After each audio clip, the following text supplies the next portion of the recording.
এখন আসেন 1 নম্বর ঈদ বোনাস ছিল 25%। 17 বছর পরে এই ইমিডিয়েট প্যাস সরকার আপনাদের 25 থেকে 50 করেছেন। আমাদের মাননীয় প্রতিমন্ত্রী সাহেব বললেন মনিটারি বিষয়গুলো বাজেট অ্যালোকেশনের বিষয় রয়েছে, এটা আমরা পর্যালোচনা করব। আপনাদের দাবি মাননীয় প্রধানমন্ত্রীর কাছে উত্থাপন করা হবে, যেহেতু এটা নতুন বাজেট না।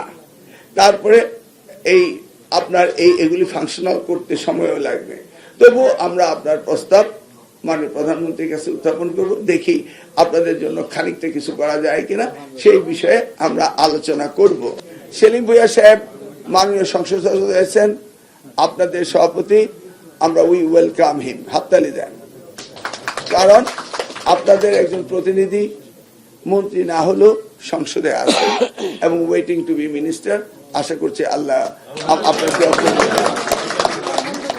এটা আপনাদের প্রথম সৌভাগ্য যে আপনারা আগামী দিনে সুযোগ সুবিধা আরো পাবেন।